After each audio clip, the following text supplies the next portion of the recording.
أعوذ بالله من الشيطان الرجيم. بسم الله الرحمن الرحيم. والذين إذا أنفقوا لم يسرفوا ولم يقتروا وكان بين ذلك قواما. صدق اللہ العظیم. سورۃ الفرقان کا ہم مطالعہ کر رہے ہیں. آیت نمبر 67 آپ کے سامنے میں نے پڑھی. عباد الرحمن، الرحمن کے مخلص بندے، سچے بندے، محبوب بندے، یعنی اللہ تعالیٰ اپنے کیسے بندوں سے محبت فرماتے ہیں، ان کی کچھ صفات بتائی جا رہی ہیں. کچھ صفات کل ہم نے ان کا مطالعہ کیا تھا اور آج کچھ اور صفات کا ہم مطالعہ کرنے جا رہے ہیں. اللہ کا ارشاد ہوتا ہے ان کی اور یہ صفت ہوتی ہے والذین، اور وہ لوگ اذا انفقوا، جب وہ خرچ کرتے ہیں، لم یسرفوا، اسراف نہیں کرتے، فضول خرچی نہیں کرتے، ولم یقتروا، اور نہ بخل کرتے ہیں، وکان بین ذلک قواما، بلکہ بیچ کا راستہ اختیار کرتے ہیں، اعتدال کا راستہ اختیار کرتے ہیں. نہ فضول خرچ ہوتے ہیں وہ، اور نہ وہ بخیل ہوتے ہیں. یہاں لفظ اسراف استعمال ہوا ہے. قرآن پاک میں ایک جگہ تبذیر بھی استعمال ہوا ہے فضول خرچی کے لیے. اسراف اور تبذیر میں کیا فرق ہے؟ اسراف اس خرچ کو کہتے ہیں جو خرچ جائز تو ہو، جس پر ہم خرچ کر سکتے ہیں، لیکن جب ہم اس میں حد سے بڑھ جاتے ہیں تو اسے اسراف کہا جاتا ہے. اور تبذیر اس فضول خرچی کو کہتے ہیں جہاں سرے سے خرچ کرنا ہی جائز نہ ہو. یعنی آپ کھانا ہے آپ نے، یہ تو جائز ہے، لیکن اس میں آپ زیادتی کریں گے تو وہ اسراف ہوگا. اسی طرح سے نشہ کی کوئی چیز استعمال کرنا، شراب، جو یہ اسموکنگ، چرس، گانجا، ڈرگس، یہ سب جو ہیں یہ تو ایسے بھی گناہ ہے، نشے کے اس میں لسٹ میں آتے ہیں، لیکن ایسے بھی یہ اس میں ہے تبذیر میں. ایک بار ایک حال میں علماء ڈسکس کر رہے تھے کچھ اصطلاحات پر، قرآنی اصطلاحات پر، تو وہاں یہ زیر بحث آ گئی یہ بات، اسراف اور تبذیر میں کیا فرق ہے. جس حال میں وہ بیٹھے تھے وہاں 6 پنکھے لگے ہوئے تھے، لیکن 2 پنکھے کام دے رہے تھے، 2 انہی پہ وہ گزارا کر رہے تھے، وہی چل رہے تھے، باقی خاموش تھے. تو ایک عالم نے یہ بات کہی کہ دیکھو جس حال میں ہم بیٹھے ہیں 6 پنکھے یہاں لگے ہوئے ہیں، 2 سے کام چل رہا ہے، لہذا یہ اسراف ہے. 2 سے چل سکتا تھا، ہم نے 4 مزید لگا دیے، اس کو ہم کہیں گے اسراف. لیکن یہی پنکھے اگر چلتے رہے اور ہم یہاں سے چلے گئے تو اب یہ تبذیر ہے. یعنی اب یہاں بالکل ہی ضرورت نہیں تھی کسی فین کے چلنے کی، تو اب جو خرچ ہو رہی ہے، یہاں کی پاور جو خرچ ہو رہی ہے، تبذیر ہے. یہ سادہ انداز میں بتا دیا فرق اسراف اور تبذیر میں. تو جو اللہ تعالیٰ کے محبوب بندے ہوتے ہیں، جن سے اللہ تعالیٰ محبت فرماتے ہیں، وہ اسراف کرنے والے نہیں ہوتے. ہمیں اپنے گریبان میں جہاں کر دیکھنا ہے کہ ہم میں سے کون ہے جو اسراف سے بچتا ہے. شادی کے موقع ہوں، اپنے گھر کی تزئین خوبصورتی کا موقع ہو، گاڑی کے سلسلے میں بہتر سے بہتر گاڑی کا انتخاب کرنا ہو، یا علی حاذا القیاس ولم یسرفوا، یہ لم یسرفوا یہ اسراف نہیں کرتے، ولم یقتروا اور یہ بخل بھی نہیں کرتے. یعنی جتنا جائز تھا، جتنا خرچ کر سکتا تھا اپنے اوپر، اپنے عیال پر، وہ بھی خرچ نہیں کرتا. یہ اس قدر وکیل ہے، اس قدر اس کو مال کی حرص ہے یا محبت ہے، یہ جائز خرچ بھی نہیں کرتا. یعنی حسب حیثیت بھی یہ خرچ نہیں کر سکتا اپنے بچوں کو، تو ایسے شخص کو بخیل کہا جاتا ہے۔ فرمایا وہ بخیل نہیں ہوتے بلکہ وہ بیچ کا راستہ اختیار کرتے ہیں، نہ فضول خرچی کرتے ہیں اور نہ بخیلی کرتے ہیں، تو یہ محبوب بندے اللہ کی۔ پھر فرمایا والذین لا یدعون مع اللہ، اور یہ وہ لوگ ہوتے ہیں جو اللہ کے ساتھ کسی اور کو پکارتے نہیں، کسی اور کو مدد کے لیے نہیں پکارتے۔ ولا یقتلون النفس التي حرم اللہ الا بالحق، اور نہ کسی جان کو یہ قتل کرتے ہیں، ہاں حق کے ساتھ، یعنی ناحق قتل نہیں کرتے کسی جان کو یہ۔ ولا یزنون، اور نہ یہ بدکاری کرتے ہیں۔ یہ تین بڑے گناہ گنائے یہاں پہ اللہ تعالیٰ نے۔ ایسے ہی ایک حدیث پاک میں بھی پیارے نبی صلی اللہ علیہ وسلم نے فرمایا ہے، جب آپ سے پوچھا گیا بڑے گناہوں کے بارے میں تو آپ نے فرمایا الشرک باللہ و عقوق الوالدین، وہاں بھی شرک باللہ کو پہلا نمبر دیا گیا اور اس کے بعد دوسرا درجہ پھر دیا والدین کی نافرمانی پہ۔ تو یہاں بھی جو پہلا گناہ گنایا ہے اللہ تعالیٰ نے وہ کیا ہے؟ وہ شرک باللہ ہے۔ یہ جو وہ ہیں جو اللہ کے ساتھ کسی اور کو شریک نہیں ٹھہراتے۔ پھر دوسرا بڑا گناہ جو یہاں کہا گیا ولا یقتلون النفس التي حرم اللہ الا بالحق، وہ قتل ناحق نہیں کرتے۔ یہ عرب میں یہی تین بڑے گناہ اور بڑے فخر سے کیا کرتے تھے۔ شرک میں بھی وہ مبتلا تھے اور قتل کرنا تو معمولی بات تھا، یہ کوئی مسئلہ ہی نہیں تھا قتل کرنا۔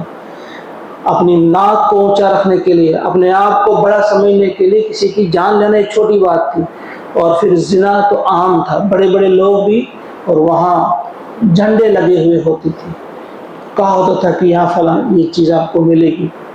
تو ان تین چیزوں کا خصوصی طور پہ یہاں ذکر کیا گیا کہ وہ ایسا نہیں کرتے، یعنی ان کی اب ایک اور انداز سے ان کو روکا گیا۔ ایسا نہیں کہا کہ یہ گندے گناہ ہے، کہ اللہ کے چہیتے بندے وہ ہوتے ہیں جو ان تین کاموں سے بھی بچتے ہیں، یہ تین گندی چیزیں ان کے اندر نہیں ہوتی۔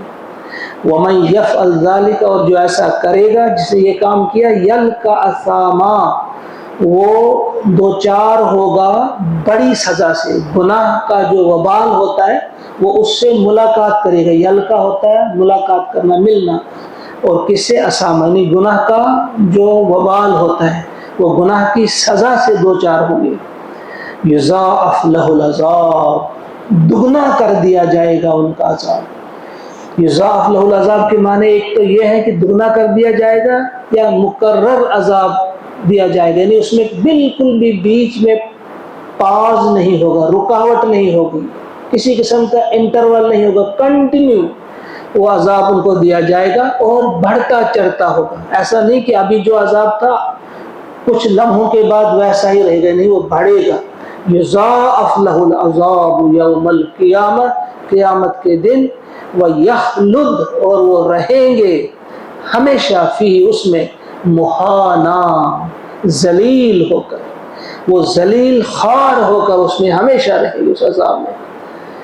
اللہ، مگر یہ سب گناہ ہونے کے باوجود اللہ تعالیٰ کا کرم دیکھیے، احسان دیکھیے، شفقت دیکھیے، محبت دیکھیے۔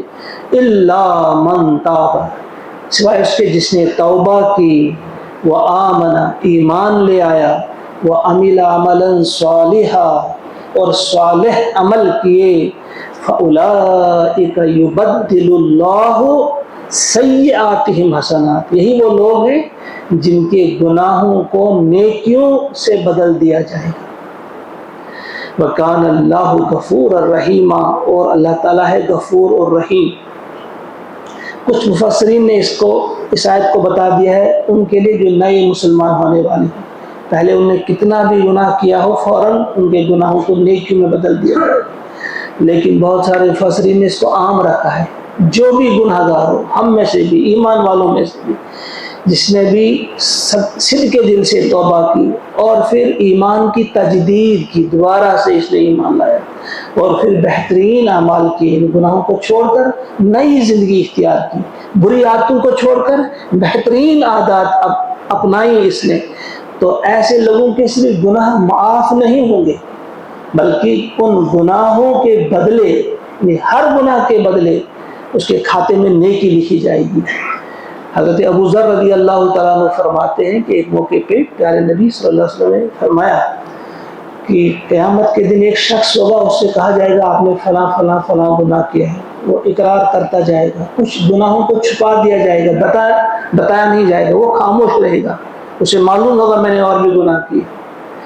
پھر اللہ تعالیٰ فرمائے گا اچھا یہ جو گناہ ان نے کیے ہیں، ایک گناہ کے بدلے ایک نیکی اس کے کھاتے میں لکھتے جاؤ۔ جب وہ دیکھے گا تو پھر وہ کہے گا میں نے کچھ اور گناہ بھی کیے ہیں، ابھی فلاں فلاں گناہ۔ اس وقت پیارے نبی سے مسکرائے، یعنی اتنا مسکرائے کہ آپ کے جو دندان مبارک وہ نظر آنے لگے، یعنی پھر خود ہی بتائے گا نہیں میرے پھر فلاں گناہ بھی ہیں۔ تو یہ ہے کہ گناہ کے بدلے میں اللہ تعالیٰ نیکیاں بھی لکھے گا۔ يخلد فيه إلا من تاب وآمن وعمل عملا صالحا فأولئك يبدل الله سيئاتهم حسنات۔ اب انسان سوچے بھی یہ کیسے ممکن ہے، ایسا یہ تو ٹھیک ہے کہ گناہ ہمارے معاف کر دیے جائیں گے، مگر گناہوں کی جگہ نیکیاں؟ اس کا جواب اگلے جملے میں ہے وَكَانَ اللَّهُ غَفُورًا رَحِيمًا، اللہ تعالیٰ تو ہے ہی غفور اور رحیم، تو میں ایسا کیوں لگ رہا ہے کہ ایسا ممکن ہے کہ نہیں، وہ تو بہت بہت معاف کرنے والا ہے۔ ہم اور آپ، ہم کو بھی تو یہی آسرا ہے، ہم جیسے گناہ گاروں کے لیے بھی تو یہی کہ ہم نے جو گناہ کیے وہ ہمارے لیے بھی بہت غفور اور رحیم ہے۔ بہت سارے واقعات ایسے اس وقت ہم چونکہ مختصر کرتے ہیں۔ حضرت ابو ہریرہ فرماتے ہیں رضی اللہ تعالیٰ کہ میں عشاء کی نماز پڑھ کے مسجد نبوی سے گھر آ گیا، جب گھر میں پہنچا گھر کے باہر ابھی تھا، ایک خاتون کو میں نے دیکھا، سلام کیا، اس نے میں نے جواب دیا، اندر چلا گیا، میں نے دروازہ بند کر دیا، میں نوافل ادا کرنے لگا۔ اسی اثنا میں اس نے دروازہ کھٹکھٹایا، میں نے دروازہ کھولا، میں نے پوچھا کیا بات ہے، انہوں نے کہا مجھے آپ سے کام ہے۔ کہو کیا ہے؟ کہا مجھ سے غلطی ہو گئی ہے، مجھ سے زنا ہو گیا، بدکاری مجھ سے ہو گئی ہے، کیا اللہ تعالیٰ مجھے معاف کرے گا؟ تو ابو ہریرہ نے کہا کیسے؟ آپ کو معاف، آپ کے لیے کوئی معافی نہیں، آپ کو معاف نہیں کرے گا۔ کہا صبح فجر نماز پہ جب فارغ ہوئے حضور علیہ السلام تو میں نے سوال کیا، اے اللہ کے رسول صلی اللہ علیہ وسلم، ایک خاتون شام کو میرے پاس آئی، اس نے مجھ سے یہ سوال کیا، میں نے اس سے کہا کہ آپ کے لیے کوئی معافی نہیں۔ تو پیارے نبی نے فرمایا ابو ہریرہ تم نے صحیح جواب نہیں دیا ہے، غلط جواب دیا۔ کیا تم نے یہ آیت نہیں پڑھی ہے الا من تاب وآمن وعمل عملا صالحا؟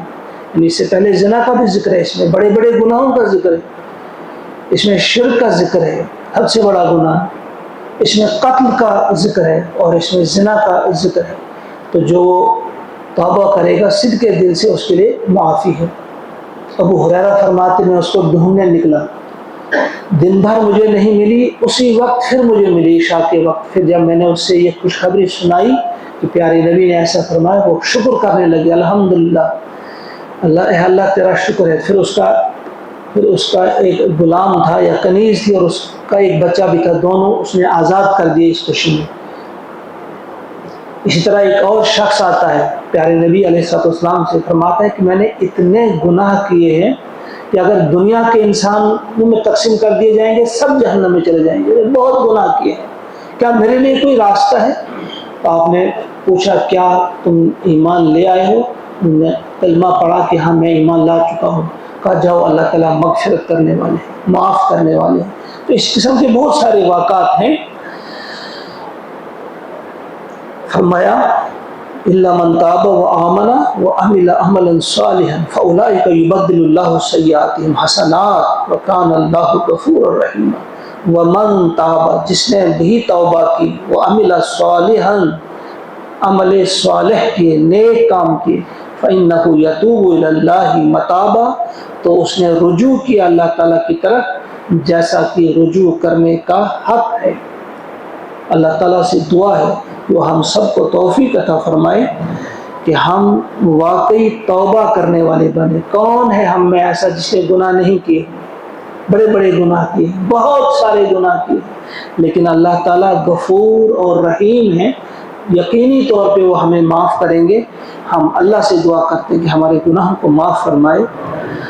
اللہم انا نسألک الہدی والتقی والعفاف والغنی، اللہم اجعل القرآن ربیع قلوبنا ونور ابصارنا وشفاء صدورنا وذهاب همومنا وغمومنا، اللہم ارحمنا بالقرآن واجعله لنا اماما ونورا وهدى ورحمة واجعله لنا حجة یا رب العالمین۔ ربنا تقبل منا انك انت السميع العليم، آمین۔ السلام علیکم۔